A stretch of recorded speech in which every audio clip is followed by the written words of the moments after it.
Lablabi is a soul food from Tunisia, and today we are going to discover everything about it, its history, its culture, its emotional depth, and exactly how to make it.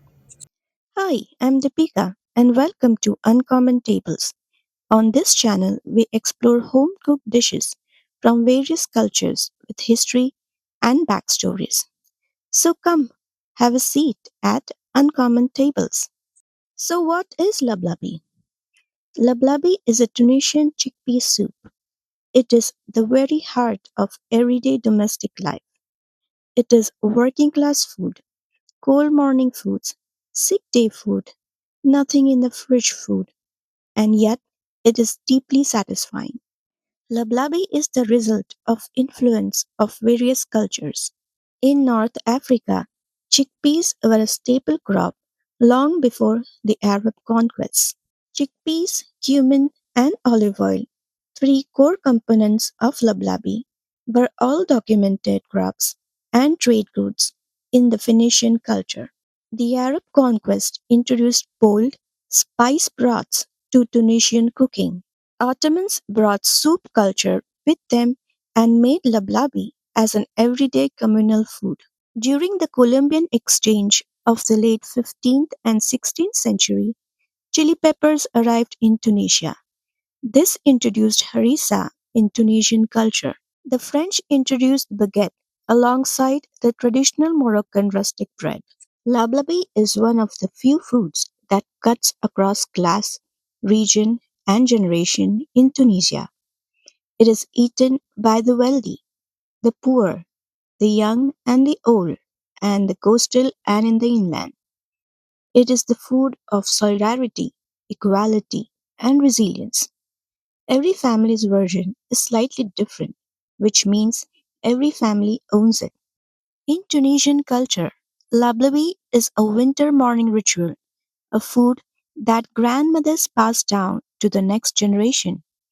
It is a sick day recovery food, and it feeds many with little and whatever is available.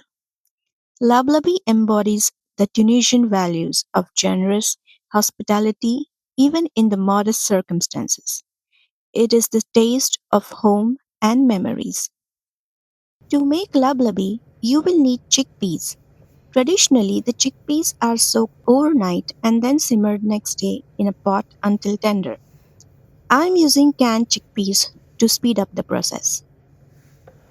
Next, you will need cloves of garlic, cumin powder, paprika, harissa. It adds a wonderful color and subtle heat to lablabi. Lemon juice, then roughly chopped parsley, olive oil, salt, and then extremely important roasted stale bread pieces. And finally, water. Start by placing bread pieces on a baking sheet and add olive oil. Broil them for 2 minutes. Make sure they do not burn. Cool them completely. Then transfer them to a bowl and keep them aside. Now, in a pot, add canned chickpeas along with its juice. Follow that with water. Now, simmer the chickpeas for around 10 to 15 minutes until they are soft. For me, it took around 10 minutes. They have turned all nice and soft. Now it's time to add rest of the ingredients. Start by adding grated garlic and cumin powder. Follow that with paprika. Now it's time to add harissa. Harissa has given this lablabi a wonderful red color. By mistake, I added a little bit more than the usual, but you can adjust according to your preference. Time to add lemon juice, salt to taste, chopped parsley. Follow that with olive oil. Now mix everything well and simmer it for 5 minutes. After 5 minutes, your lablabi is ready to serve. It's time to assemble and serve lablabi. Start by adding roasted bread in a bowl. Top it with chickpeas and broth. For toppings, I'm adding chopped green onions, harissa, parsley, chopped pickled chilies, lemon juice, and a drizzle of olive oil. But the options are endless.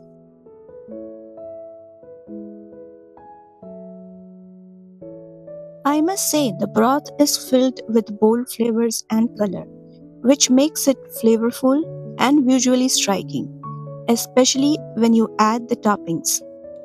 The roasted bread has now become soft, but it has a little bit of crunch to it, similar to croutons in a soup.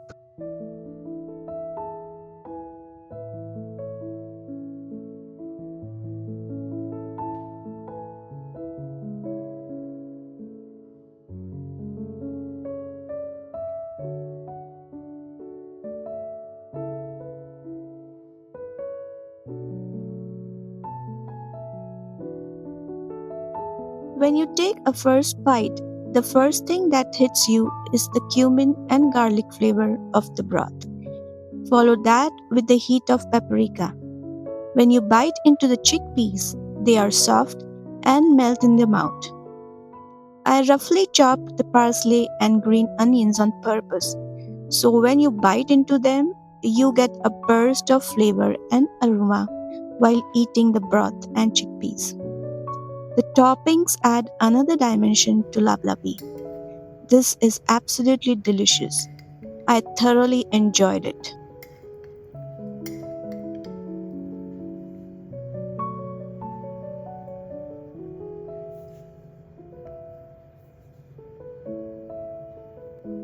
If you enjoy discovering dishes like this from various cultures around the world, then follow along with Uncommon Tables. Thank you for watching, and I'll see you at the next table. Till then, take care and keep exploring new flavors.